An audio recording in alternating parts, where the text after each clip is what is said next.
You are listening to The Pulse, Rod Murray's e-learning tech podcast. Number 173, Neuro-Andragogy.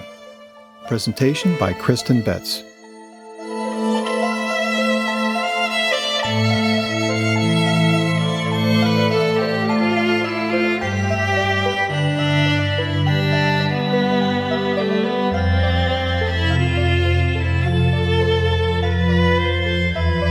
That teaser was a piece called Winter Moon by Rhonda Lorence.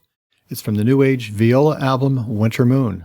Seems appropriate because of all the extreme winter weather we've been having.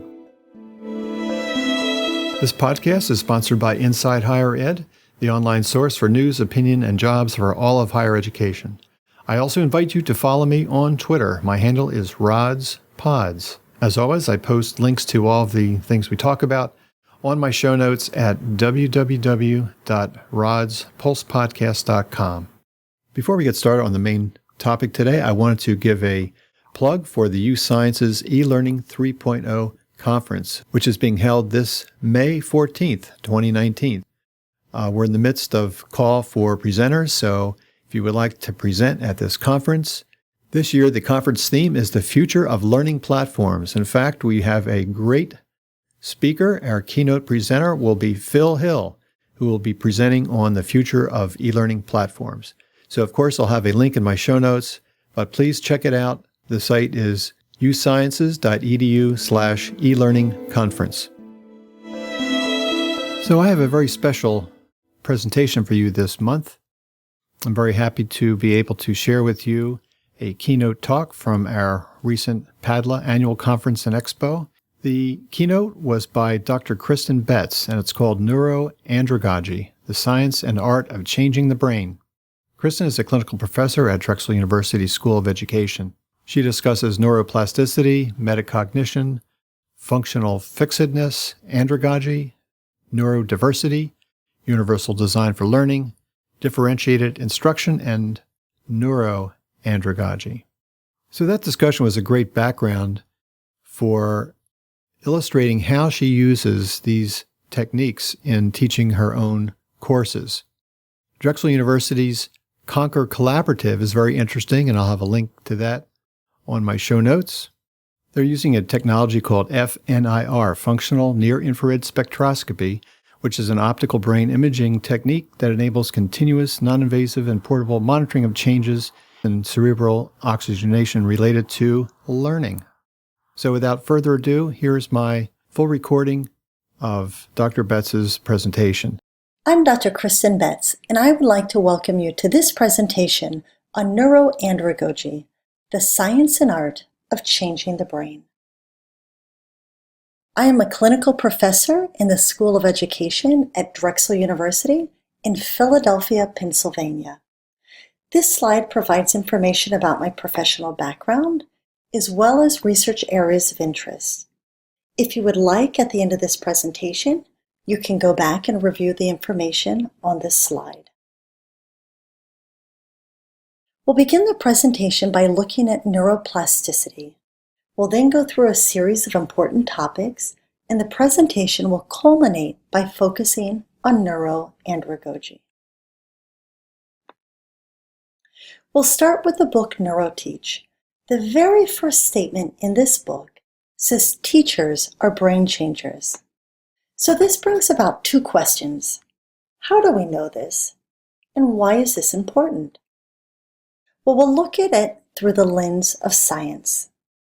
When we look at the term neuroplasticity as defined by the University of Queensland, it states, the phenomenon of neurons and neural networks modifying their connections and their behavior in response to new information, sensory stimulation, development, damage, or dysfunction.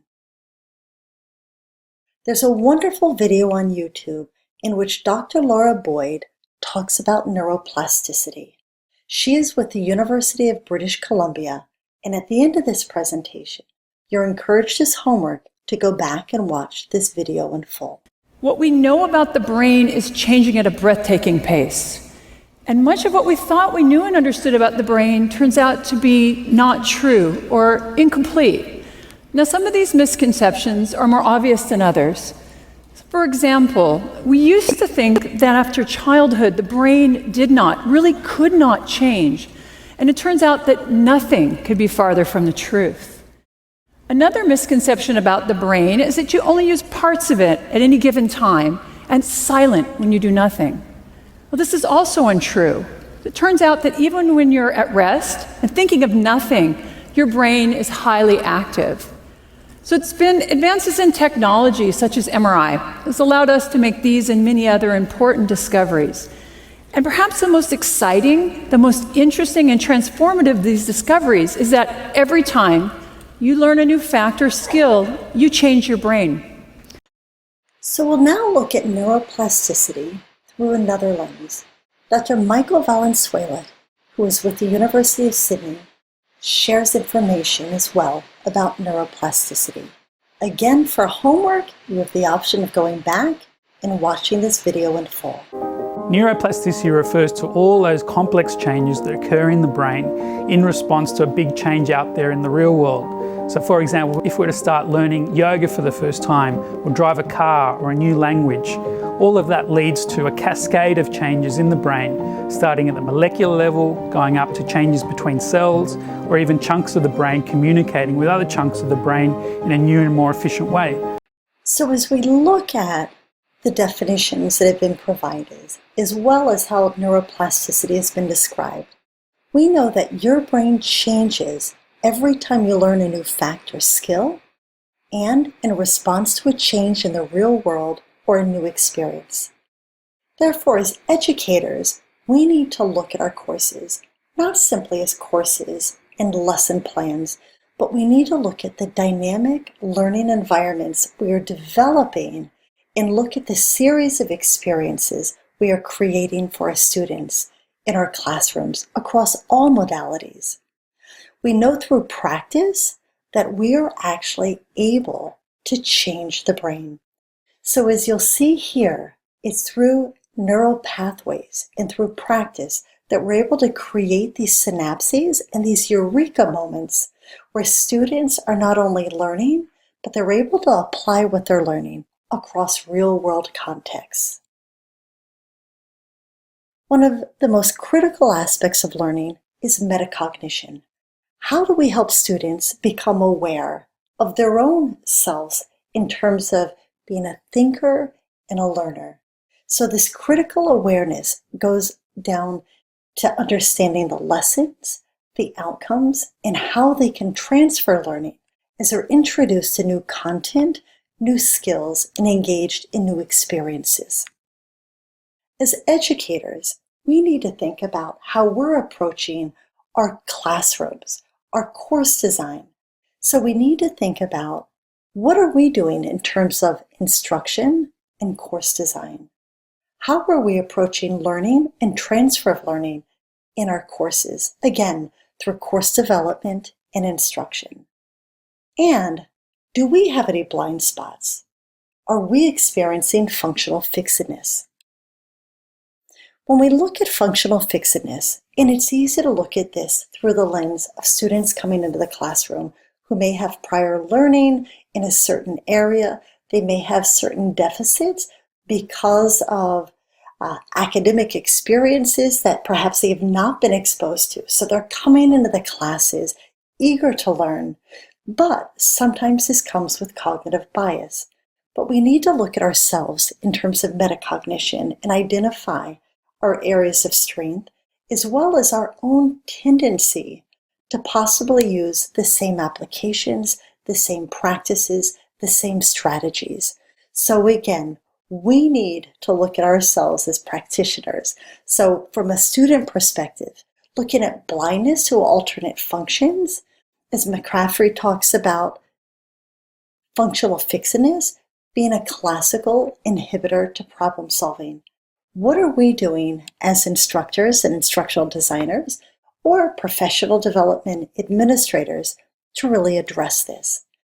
Our goal is to look at the optimization of learning across modalities and learning environments and through pedagogy and andragogy. So you'll see here a link to a short video that'll introduce you to the concept of functional fixedness. Right now, we'll look at this statement. Is it a myth or is it a fact? Individuals learn better when they receive information in their preferred learning styles. Well, the answer is incorrect. This is probably one of the most prevalent neuromyths in K through 12 and higher education.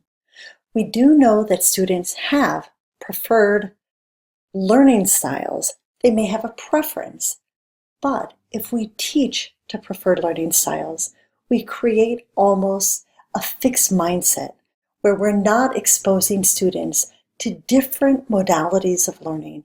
And it's critical that we are optimizing the learning environments, the activities in which we're engaging students, so they don't have a fixed mindset as they're engaged in different problems throughout their lives and throughout their careers. There was an article published in 2006 that put together a learning style challenge and offered $5,000 for anybody that could provide evidence that it is best to instruct in alignment with learning styles. To date, nothing is paid out. So why is this important? Well, research shows that an educator's conceptualization of knowledge can impact her or his pedagogy, and this in turn can affect a learner's epistemological beliefs. So we want to make sure that we are debunking our own neuromyths, misconceptions, misunderstandings, and we need to support this through evidence-based practices. When we look at this statement by Alvin Toffler, the illiterate of the 21st century will not be those who cannot read and write, but those who cannot learn, unlearn, and relearn. And this is critically important in terms of metacognition and the human learning process. So again, learn, unlearn, and relearn. So with this, we're going to look at the art. How do we actually change the brain as instructional designers, instructors, and professional development administrators? Well, this is going to require a new mindset in order to get to new results. It's a concept of going from good to great to exceptional. So we'll start with andragogy. As defined by Malcolm Knowles, it is the art and science of teaching adults. And you'll see the difference here between pedagogy and andragogy. Although you will often see pedagogy really as almost an umbrella that is used to cover both within the literature. When we look at really the history of the terminology, you'll see it comes from child, which is a pados, and then leader of, the agogos, or man, which is the andros. So with adult learners, one of the things that we need to really think about and embrace, which is probably one of the most exciting elements of our classrooms, is the fact that all of our learners are different. It's something called neurodiversity, diversity of human brains and minds. When we look at universal design for learning, while many people think about UDL being associated with accessibility, it's really built upon what is defined here by CAST, to improve and optimize teaching and learning for all people based on scientific insights into how humans learn. So of course, access is critical. Accessibility is critical.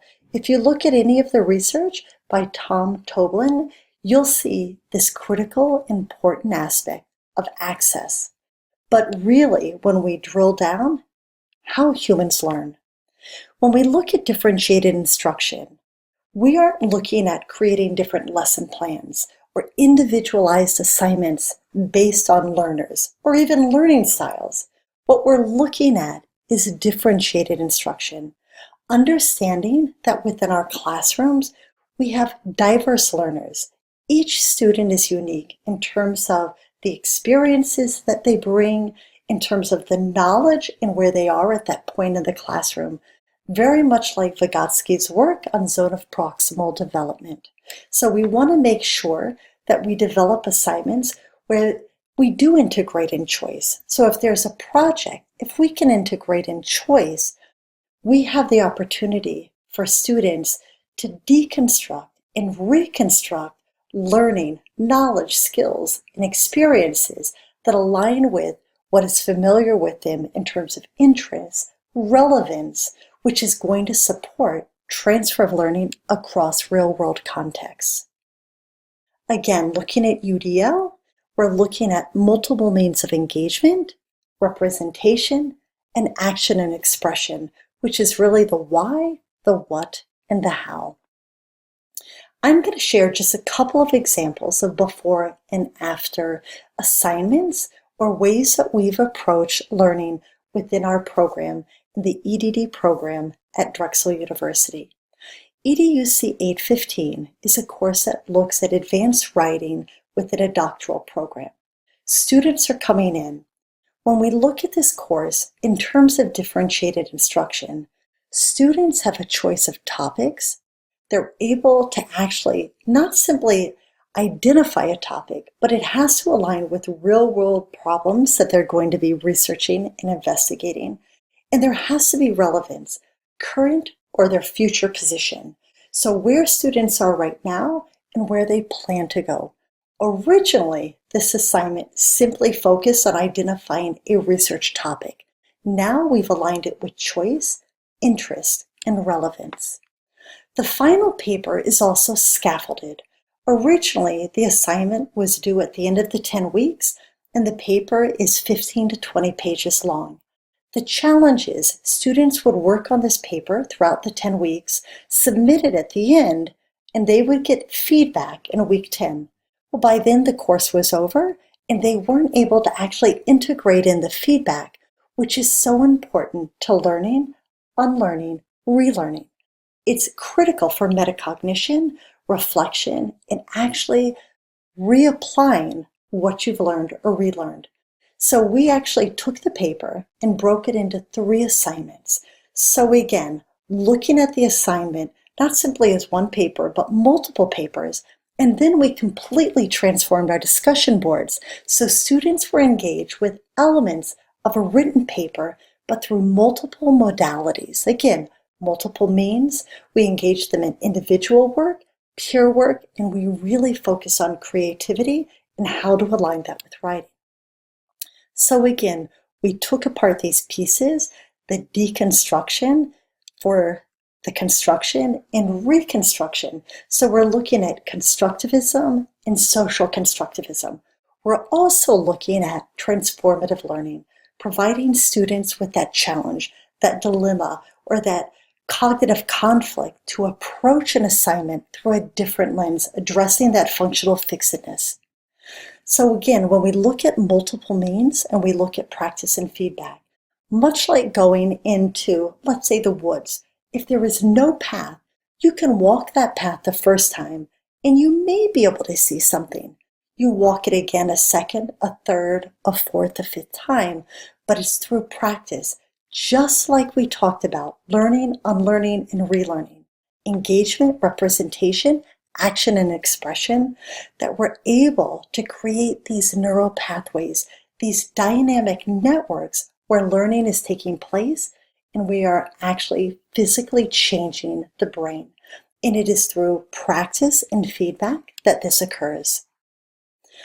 So in 815, students have to actually create annotations. And it's so important because they have to have critical writing skills. For many students, they may come in and one of the challenges is negative transfer. They may be experts in MLA or another style of writing. They come in, they begin writing.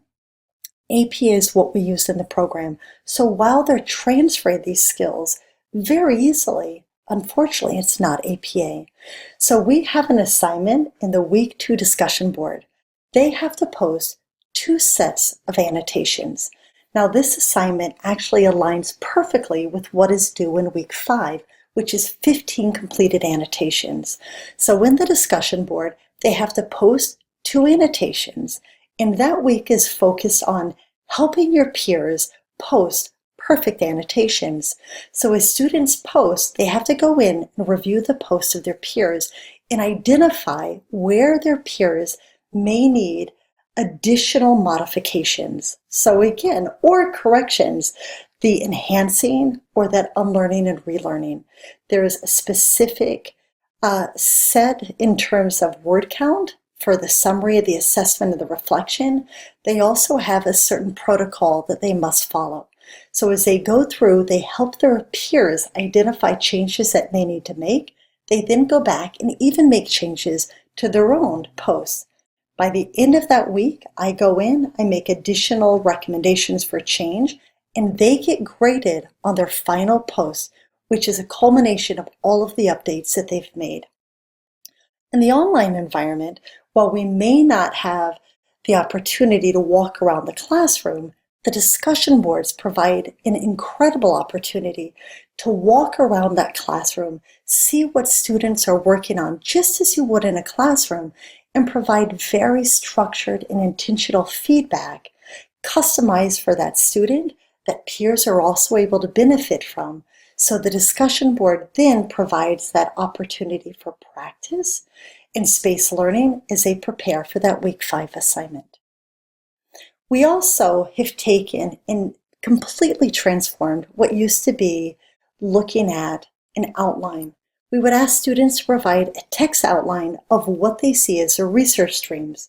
The challenge was many students would ask, how would you like this developed? They might write questions instead of actual research topics. So we have reconceptualized this. And in week 4, the students they go in and create a concept map. They have to identify each of their streams, and then underneath the supporting areas of literature. And what we have found is they post this in the discussion board. I, as the instructor, am able to walk around in the classroom, just as you would in a class where students are working. I can provide feedback, and students provide feedback for one another. Again, students have time to practice. They take all of the feedback, they reconceptualize that, reflect on it, deconstruct and reconstruct it for a final post in week 4. This then gets turned into what is their actual text outline going towards the paper. Again, another example of how a student approached the same assignment. When we look at week 5, students actually have to go in and look at real dissertations. They go into ProQuest and they identify dissertations that align with their research interests. They then go in with a rubric and they have to reflect on the different components of Chapter 2, which is a literature review.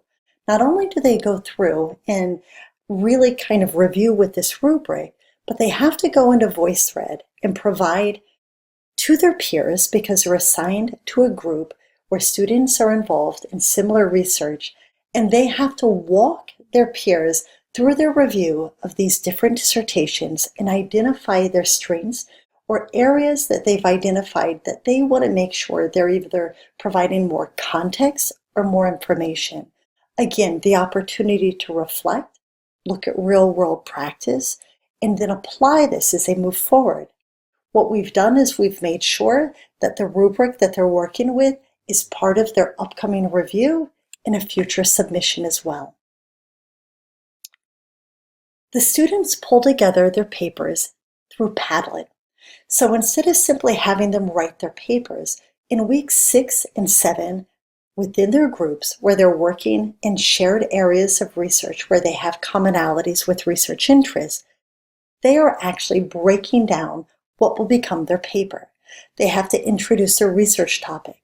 They have to talk about the significance of the research, their problem statement, the purpose of the research, what are the research questions, and you'll see how nicely they've integrated in the work from week 4, which is the concept map, their literature review map.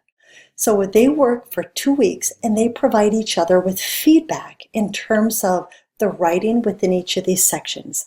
Again, as the instructor, I'm able to go in, I go through the discussion boards and through a 2-week period of time, and we intentionally have set this up for 2 weeks to support spaced practice. I go in, I provide feedback. Students have to provide feedback either through text, voice, or video. The students take screenshots of the changes or as well as the comments that were shared so they can reflect on that as they continue to make their changes. And at the end of week 7, they present their Padlet with their draft of how they'll break down their paper. As they go through, they finish and they write a paper, but they create what's called an e-poster, which really aligns with what you would see at any conference in terms of an e-poster. These e-posters are then brought together, and I'll show you in a minute what they look like. Again, as they're preparing this, they're working on their paper. The paper is described, is broken down instead of simply being a single submission at week 10. The first paper focuses on the first part of the paper, and this is due in week 4. You'll see that the second paper is due in week 7. This gives them adequate time to go back and reflect on the changes. And when they submit paper 2, they actually have to submit all of the updates based on paper 1. So paper 2 is a culmination of the first submission with all of the changes based on faculty feedback. When they turn in the third paper, which is the largest paper, they've gone back and they've made changes based on feedback for paper 1 and paper 2, supporting reflection, supporting metacognition, and ensuring that they're developing those skills. So if they're a student that originally came into the course writing very long clauses for that opening statement that might be 3, 4, 5, or 6 lines long, they've gone back, they've learned, unlearned, and relearned how to write this paper for the literature review. Again, all of this culminates in a final project. When we look at feedback, feedback is given throughout the course. Rubrics are used, and within the rubrics, you'll see there are text comments. You'll see here, Vocaroo is used to provide voice comments. Students are told if they would like to have a transcript of anything, that it is available. So the text comments are provided. Pure comments are also provided through multiple modalities. You may have additional modalities that are provided. The very first paper that I give back has video comments. So in addition to the text comments, I walk students through their papers page by page to make sure that they understand exactly what my expectations are, what the changes are that I'm looking for, and I want them to hear the intonation in my voice, the excitement about their research, in areas that they need to focus on. The second paper, I provide text feedback as well as voice feedback, and the last paper is simply text feedback. It all comes together to support transfer of learning. So when we look at this, and we look at research that we're doing at Drexel University, in 815, we look at a course that is really a writing course, but uses multiple modalities, building upon the sciences of learning, looking at the art of how we engage students through multiple modalities. We bring together writing that is broken down through concept maps, looking at technology, and culminates in what is e-poster showcase at the end, which is a project, but it has been part of the writing process. When we look at Drexel's University in terms of research where we're focusing on transfer of learning, there's something called the Drexel University Conquer Collaborative. They are doing exceptional research related to FNIR measurements, looking at oxygenation of the brain in terms of learning. On the left, you'll see a project.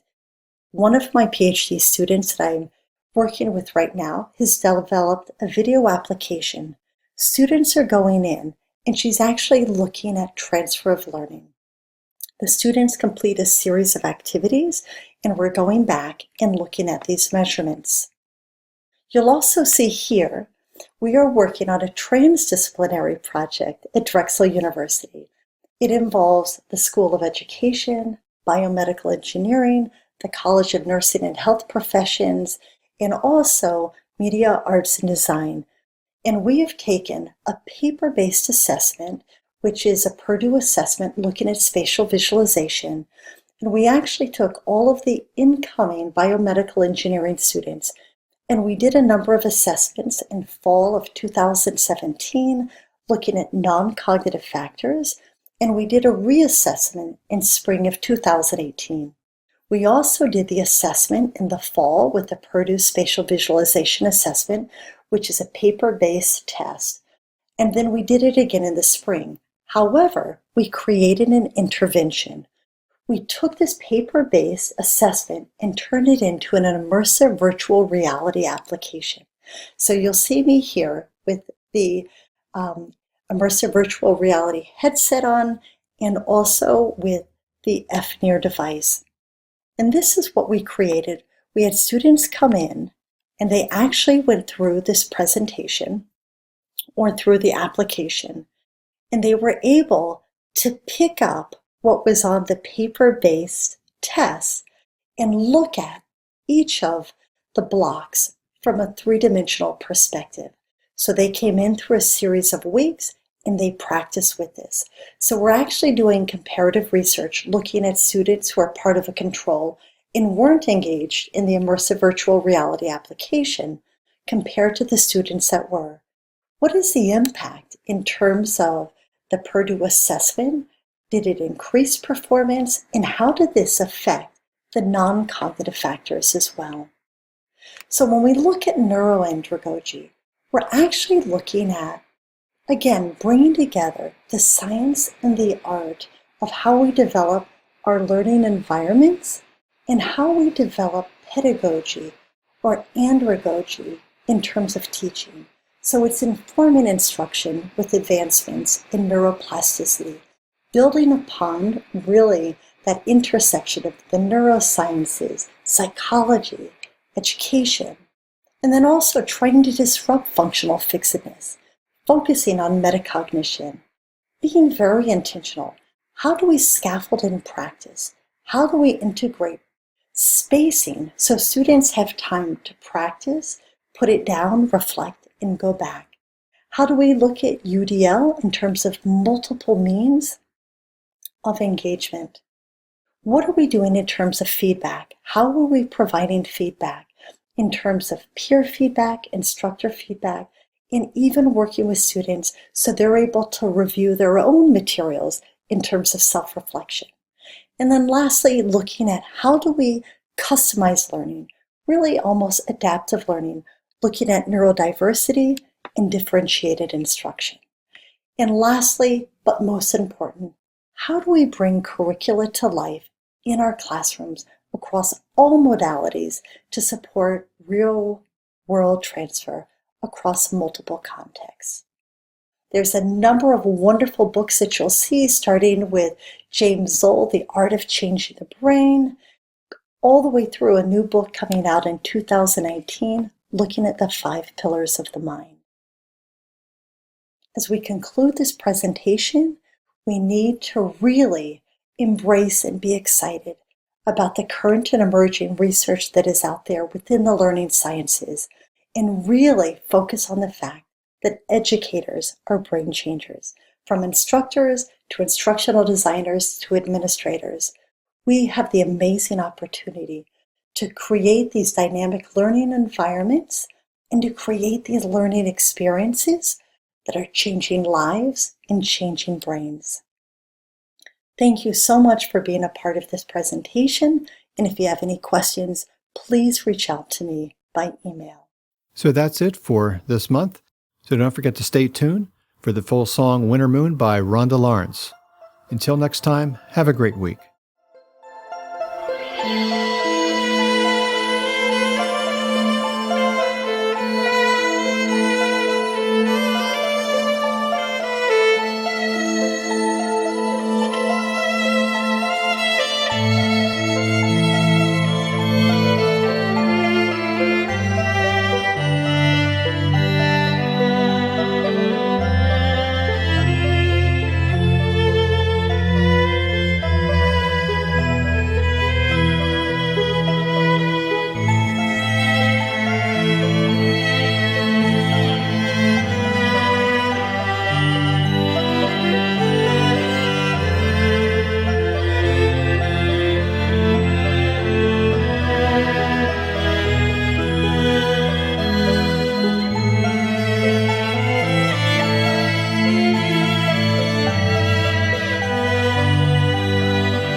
That's it for today's episode. Thank you very much for listening.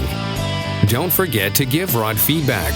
You can leave comments on his blog or send email to rod@rodspulsepodcast.com. The preceding audio commentary is the product of the author, Dr. Rodney Murray, and does not represent the official viewpoint of the University of the Sciences or any other institution or company.